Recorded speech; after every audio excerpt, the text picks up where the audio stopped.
A esta hora, cuando llegamos a las 2 de la tarde, 49 minutos, está con nosotros Galeb Moussa. Él es periodista, analista internacional, quien nos ofrece su sentido crítico a situaciones conflictivas que continúan bajo la lupa. Galeb, un placer poder contar contigo hoy aquí en Mundo Noticias, fin de semana. Hola, Carlos querido, es un placer nuevamente estar contigo en esta entrevista y te mando un abrazo muy grande.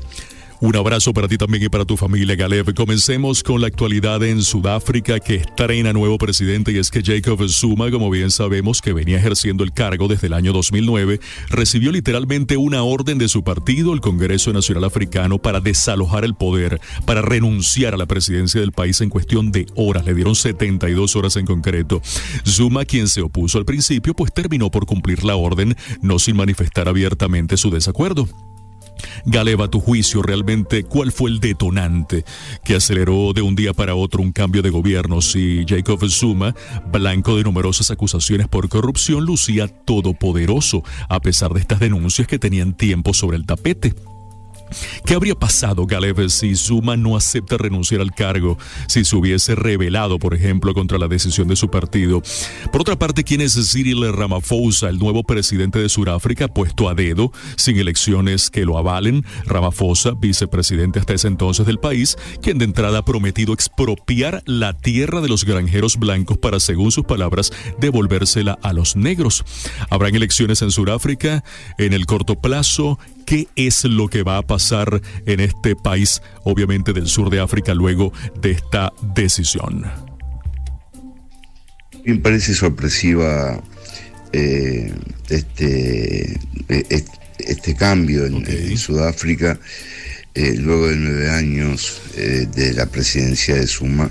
Creo que el Consejo Nacional Africano decidió esta renuncia del presidente, que tenía complicaciones con la cuestión de la corrupción, para renovar el aire de lo que es la política en Sudáfrica. Cyril Ramaphosa estuvo preso por luchar contra la segregación racial en los años 70, luego se retiró de la política y volvió cuando se convirtió en dirigente del Consejo Nacional Africano. Sí. Y gracias a la renuncia pedida a Zuma es que no se piden elecciones adelantadas, no es necesaria, y asume como representante del Consejo Nacional Africano. Creo que la renovación es lo mejor que puede suceder en un Estado democrático. Claro. Y más con las problemáticas que ha tenido Sudáfrica en cuanto a todo lo que ha sucedido en ese país, con la segregación racial, con la discriminación y contra el abuso. Sudáfrica es un país muy importante, uno de los más importantes del África, con un gran ascendente sobre otras naciones del mismo continente, y tiene una enorme responsabilidad en continuar el legado de Nelson Mandela. Bien, nos vamos de Sudáfrica a otro escenario de conflicto. Definitivamente la situación de la guerra en Afganistán sigue siendo impactante. Los efectos del conflicto bélico en el país centroasiático se ven en parte reflejados en estadísticas arrojadas por la misión de asistencia de Naciones Unidas en Afganistán, conocida como la UNAMA, que habla de más de 10.000 civiles muertos o heridos. Sin embargo, Galeb, no hay estadísticas que valgan para describir el horrible sufrimiento humano causado contra la población, especialmente contra ancianos, contra mujeres, contra niños. Ponnos un poco en contexto, Galeb. Tenemos muchos años oyendo que hay una guerra en Afganistán. Esta es una guerra que nunca va a terminar. ¿De qué depende? ¿Qué tiene que pasar para que tenga un final? Este enfrentamiento entre las fuerzas gubernamentales y los talibanes cuenta con el añadido de la intervención internacional armada.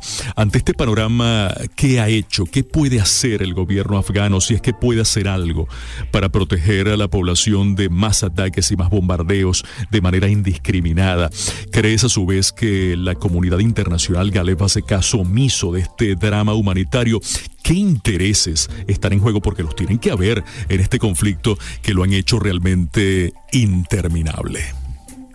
La cuestión afgana, estimado Carlos, realmente lleva muchísimos años de guerra. Prácticamente podríamos decir que Afganistán es un país que ha vivido en guerra, primero entre los clanes afganos, luego por la toma del poder por parte de los talibanes, que impusieron una forma de gobierno que ellos decían que era islámica, pero estaba fuera del Islam, del borde del Islam para afuera, con muchísima presión sobre las mujeres, y ellos llamado Islam literal prácticamente, que tiene como escuela principal el wahabismo de Arabia Saudí. Luego vino la invasión por parte de los Estados Unidos y las cosas se fueron agravando todavía aún más.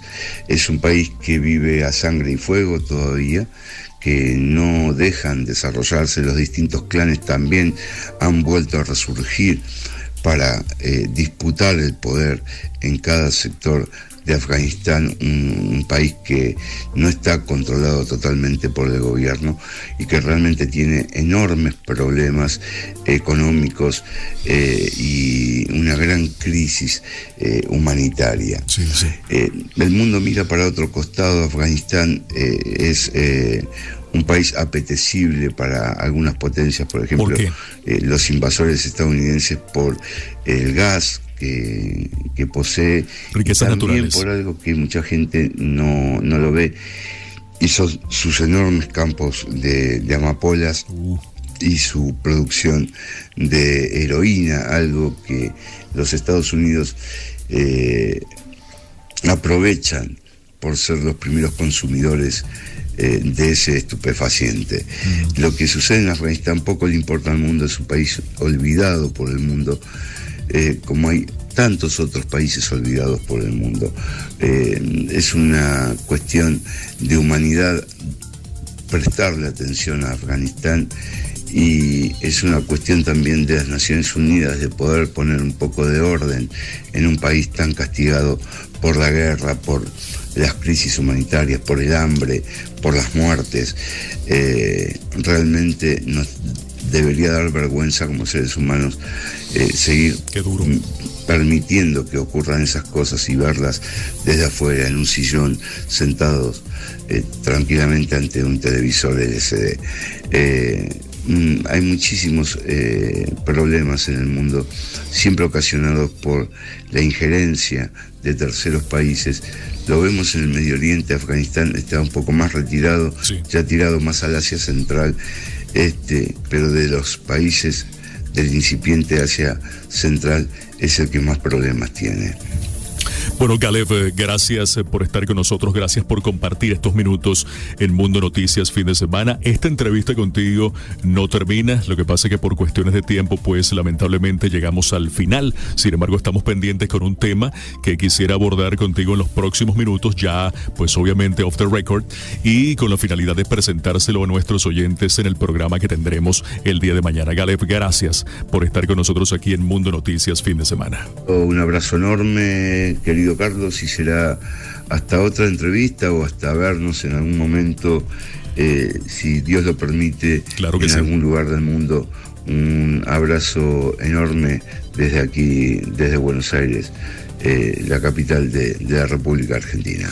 Bien, muchísimas gracias a Galeb Moussa por estar con nosotros, gran periodista, internacionalista, nos ha ofrecido pues ese sentido crítico tan necesario para situaciones conflictivas que continúan bajo la lupa. Nosotros a esta hora, 2:58, ponemos punto final a Mundo Noticias fin de semana a través de Radio Internacional de España.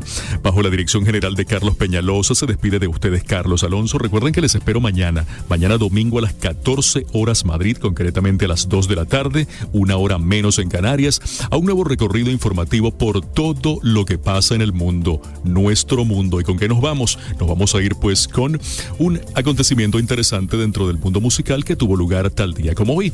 Y es que en el año 1999, en concreto, Madonna y sobre todo Celine Dion son las grandes triunfadoras en la entrega de los premios Grammy. Celine Dion, ¿con qué tema? Con este que vamos a escuchar un pedacito a continuación. Hasta entonces, hasta mañana.